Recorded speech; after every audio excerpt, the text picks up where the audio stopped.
semuanya, gue Andre. Di video kali ini gue mau ngebahas soal hobi Gundam yang menurut gue cocok untuk pemula. Nah, di tangan gue saat ini udah ada salah satu dari koleksi Gundam SD dari Bandai. Buat teman-teman yang belum tahu, Gundam itu normalnya memiliki grade berdasarkan skala dan detailnya. Semakin besar, semakin detail, maka semakin mahal juga harganya. Ini adalah salah satu grade yang paling kecil dan tidak memiliki skala, disebut dengan grade SD atau Super Default. Ini menurut gue cocok untuk pemula karena beberapa alasan. Pertama, ini relatif murah. Untuk model basic seperti ini harganya paling mahal ada di kisaran 100.000. Kedua, ini mudah dirakit. Nanti teman-teman bisa lihat ya saat kita unboxing kalau partnya ini cuma sedikit. Ketiga, ini tuh kecil. Paling ukuran tingginya cuma 10-15 cm aja. Nah, ini untuk kalian, untuk teman-teman yang kekurangan tempat untuk pajak Gundam, ini bisa jadi solusi ya buat teman-teman. Terus yang terakhir, yang di tangan gue ini adalah seri dari Sangoku Soketsuden. Kalau teman-teman suka atau pernah main seri dari Dynasty Warriors, nah ini adalah salah satu Gundam yang dibuat dengan konsep karakter dari Dynasty Warrior ini. Oke, kita langsung aja cek dari boxnya. Boxnya standar kayak gini, permukaannya glossy, gak ada yang spesial. Nah, dari depan kelihatan bentuk jadinya. Ini ada namanya ya, Tachiao Gundam Artemis atau Xiaoqiao Jian Archer. Tachiao atau Xiaoqiao ini adalah karakter dari Dynasty Warrior-nya. Gundam Artemis dan Jian Archer ini adalah dari Mobile Suit Gundam yang dijadikan base dari Gundam ini. Untuk bagian atas dan bagian bawahnya ya, teman-teman bisa lihat ini sama, cuma ada gambar sama ada namanya aja lagi. Sama di sini ada nomor 31. Nomor 31 ini adalah nomor rilisnya ya. Jadi ini adalah Gundam nomor ke-31 yang dirilis dalam seri Sangoku Soketsuden ini. Untuk di samping kiri, di sini teman-teman bisa lihat ini ada tulisan Jepang. Ini cuma ada semacam penjelasan tambahan. Kalau untuk di sisi kirinya, teman-teman bisa lihat ini ada showcase sama beberapa fitur dari Gundam ini. Nah, di sisi belakangnya ini sebenarnya polos. Cuma karena gue beli dari Ion, di sini ditambahin lagi stiker petunjuk cara merakit model kit secara umum dari Ion ini. Nah, kita udah cover boxnya. Sekarang kita coba buat unboxing. Teman-teman bisa lihat, ini kita punya beberapa cetakan yang di dalamnya. Cetakannya ini disebut sebagai runner kalau di Gundam. Ini ada stikernya. Stikernya ini disebut dengan decal. Ini nanti untuk menambah detailnya aja. Kayak gini ada warna emas, nanti jadi Gundamnya bisa mengkilap-mengkilap. Nah, di sini kita lihat ini cuma ada 2 cetakan, ini cuma ada 2 runner. Di dalamnya cuma ada 1, 2, 3, total ada 3 bungkus. Terus masing-masing ada 2 runner lagi. Jadi totalnya ada 6 runner. Sama terakhir kita dapat 1 buku petunjuk kayak gini.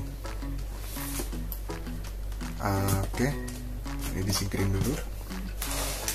Di buku petunjuknya ini tuh ada penjelasan kalau dalam boxnya ini total ada 6 runner sama 1 decal. Nah, ini berarti kita harusnya udah lengkap ya. Ini cuma untuk ngecek aja kalau misalnya yang kita dapat ini semua partnya lengkap. Kemudian isinya itu ada petunjuk cara untuk merakitnya. Nah, teman-teman bisa lihat nih di sini. Karena di sini ada gambarnya, jadi teman-teman nggak usah takut kalau misalnya nggak ngerti untuk bahasa Jepangnya, kalau misalnya untuk bahasa Inggrisnya susah. Nah, kalian bisa ikutin di sini petunjuknya ada. Ini ada nomornya, ada huruf ini adalah huruf runner, ada angkanya menunjukkan parts dalam runner tersebut yang mana yang digunakan untuk assembly ini. Nah, ini sudah lengkap. Jadi ada dari mulai tangan, kaki, kepala, badan, ada pinggangnya juga. Nah, kemudian untuk dibaliknya, sebenarnya spesifik untuk Gundam-Gundam yang kita beli, karena ini fiturnya adalah bisa ditransformasi, maka di sini ada petunjuk cara untuk transformasinya. Ini ada komiknya juga, dan yang ini ada feature showcase lagi. Nah, untuk cara perakitannya, teman-teman bisa lihat, ini menggunakan plastik ya. Terus ada join-joinnya, ini sudah dipertipis, jadi mudah untuk digunting. Nah, kalau teman-teman bisa nih pakai gunting biasa. Atau kalau misalnya yang udah pro bisa adalah pakai nippler namanya.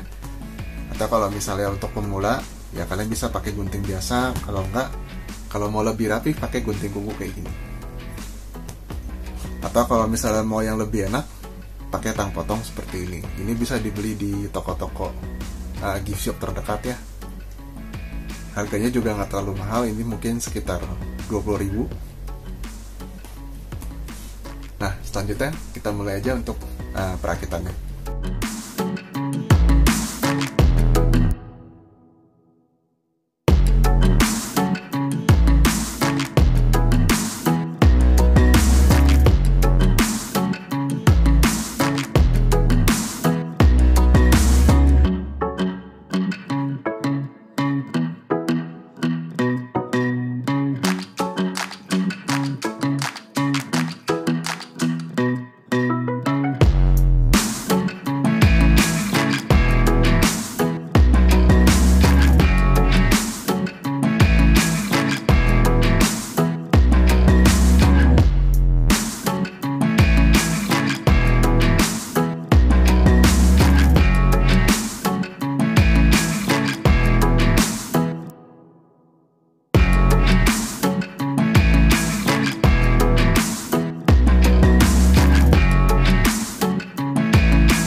Oke teman-teman, ini udah jadi Gundamnya. Ini sial-sialnya dulu yang gue buat, karena menurut gue lebih keren aja sih. Nah ini tampak belakangnya. Kalau gue lihat-lihat, tadi gue ngerakit itu totalnya sekitar 31 menit 2 detik nih guys. Mungkin kalau pertama kali ngerakit kan belum terbiasa ya. Anggaplah kira-kira 1 jam buat ngerakit Gundam ini. Nah, seperti yang tadi gue bilang, ini adalah grade yang detailnya paling bawah. Semakin kasar detail ya, maka semakin terbatas nih posenya. Jadi buat Gundam SD, teman-teman perlu ngide sendiri enaknya gimana posenya. Atau bisa juga googling contoh posenya. Nah ini contoh yang gue posein. Nah ini Tachio-nya. Buat gue pribadi, dulu gue sebenarnya berharap Gundam itu bakal sering banget gue gerak-gerakin. Ternyata nggak gitu konsepnya. Karena ini ujung-ujungnya gue pajang, ya paling sesekali bakal gue ganti sih posenya kalau gue bosan aja. Jadi menurut gua artikulasi atau pose yang terbatas ini nggak masalah. Kalau misalnya teman-teman ada yang kebutuhannya sama kayak gua, ya ini bisa gua rekomendasi buat kalian. Ini juga gua repaint sedikit karena detail yang dikasih dari Bandai stikernya itu nggak seakurat itu dan nggak semua detailnya dikasih. Ini berlaku buat semua grade sih. Ujung-ujungnya teman-teman kalau niat ngerakitnya pasti mau deh buat ngewarnain lagi Gundamnya supaya lebih enak dilihat.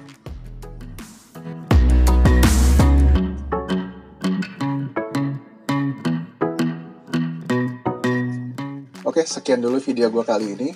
Thanks for watching.